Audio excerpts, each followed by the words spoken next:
आज मैं आपको जो कहानी सुनाने जा रही हूँ उसका नाम है गुब्बारे वाला। एक गांव में एक गुब्बारे वाला हर दिन गुब्बारे बेचने आया करता था। रंग बिरंगे गुब्बारे देखकर गांव के बच्चे उसके पीछे चल देते थे। सभी को गुब्बारे बेचने के बाद गुब्बारे वाला वापस चला जाता था। एक दिन गुब्बारे बेचने के लिए वह गांव के बाजार में खड़ा था। आज उसके गुब्बारे कम बिके थे। तभी वहां पर लिली एक गुब्बारा खरीदने के लिए आई। भैया, कितने का गुब्बारा है? 10 पैसे का एक और 25 पैसे के 3। लेकिन मेरे पास तो केवल 5 पैसे हैं। एक काम करो, एक गुब्बारा दे दो, बाकी किसी और को बेच देना। इससे तुम्हारे 25 पैसे के 3 बिक जाएंगे। नहीं, एक गुब्बारा तो 10 पैसे का ही मिलेगा। अरे, ये तो उदास होकर चली गई, लेकिन ये जा कहाँ रही है? सुबह से शाम हो गई, सारे गुब्बारे बिक गए, केवल 2 गुब्बारे बचे हैं।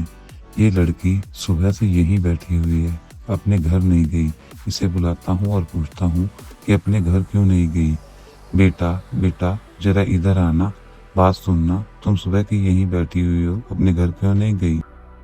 हाँ भैया, मैंने अपनी छोटी बहन से कहा था कि मैं उसके लिए गुब्बारा लेकर आ रही हूँ। अब जब वह सो जाएगी तभी मैं घर जाऊंगी। तो अपने घर से 5 पैसे और ले आती और गुब्बारा ले जाती। मेरी माँ मजदूरी करती है और रोज बड़ी मुश्किल से 5 पैसे देती है। चलो ठीक है, ये लो गुब्बारा और 5 पैसे लाओ। अच्छा, ये तो बताओ तुम्हारा नाम क्या है? मेरा नाम लिली है। अच्छा, एक काम कर, तू ये दोनों गुब्बारे ले ले, एक अपनी बहन के लिए और एक अपने लिए। अरे वाह! अरे, ये तो खुश हो गई और गुब्बारा लेकर अपने घर की तरफ भागने लगी। आओ आओ लिली बेटा, आज मैं तुम्हारे लिए 2 गुब्बारे लेके आया हूँ, एक तुम्हारे लिए और एक तुम्हारी बहन के लिए। दोनों को बिल्कुल फ्री में गुब्बारे दूंगा। दोनों गुब्बारे तुम फ्री में ले जा सकती हो। ले जाओ लिली बेटा। नहीं भैया, मैं कल को आपको पैसे दे दूंगी, क्योंकि जब मैं कल घर पर पहुंची थी तो माँ ने बहुत गुस्सा किया था कि बिना पैसे के किसी से कोई सामान लेना भीख कहलाता है। आप ये 5 पैसे ले लो। ठीक है लिली बेटा, 5 पैसे ला और आज फिर से गुब्बारा ले जा। बहुत बढ़िया विचार है तुम्हारी माँ के। सुनो, तुम पढ़ने नहीं जाती क्या? नहीं, हमारे पास इतने पैसे नहीं हैं। मैं घर पर ही पढ़ लेती हूँ। तुम रहती कहाँ हो? वो जो सामने बड़ा सा नीम का पेड़ है ना, उसके पीछे ही हमारा घर है। इतने दिन हो गए हैं, लिली नजर ही नहीं आ रही है, गुब्बारा लेने भी नहीं आती है। आज मैं लिली के घर होकर आता हूँ, देख कर आता हूँ कि लिली को क्या हुआ है। लिली, लिली, कहाँ हो लिली? बहन जी, कई दिनों से लिली गुब्बारे लेने नहीं आई। लिली कहाँ है? भैया, मेरा काम छूट गया है। अब हम मजदूरों को खेतों में मजदूरी नहीं मिलती। बड़ी मुश्किल से घर का खर्च चल रहा है। अब मैं लिली को पैसे नहीं दे पाती।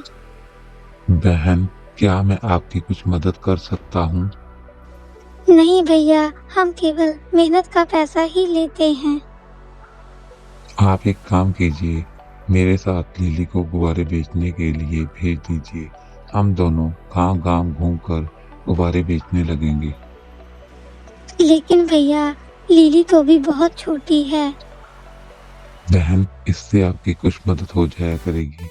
मैं चाहता हूँ कि लिली स्कूल जाए और काम से उसकी स्कूल की फीस निकल आया करेगी। दोपहर से शाम तक वह गुब्बारे बेच लिया करेगी। माँ, मैंने आप दोनों की सारी बातें सुन ली हैं। हाँ, मेरे ख्याल से अंकल बिल्कुल ठीक कह रहे हैं।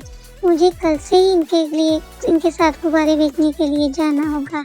प्लीज माँ, प्लीज आप मान जाइए ना। चलो लिली, आज ही मैं तुम्हारा स्कूल में दाखिला करवा देता हूँ और शाम को हम गुब्बारे बेचने जाएंगे। 10 साल बाद।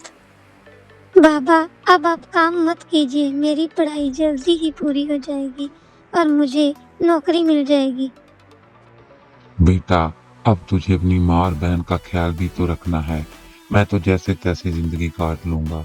तू नौकरी करके अपनी बहन की शादी के लिए पैसा जोड़। लिली बहुत कोशिश करती है और एक दिन उसके घर चिट्ठी आती है कि उसे सरकारी नौकरी मिल गई है। वह सबसे पहले यह खबर गुब्बारे वाले को सुनाने के लिए जाती है। बाबा, मुझे सरकारी नौकरी मिल गई है।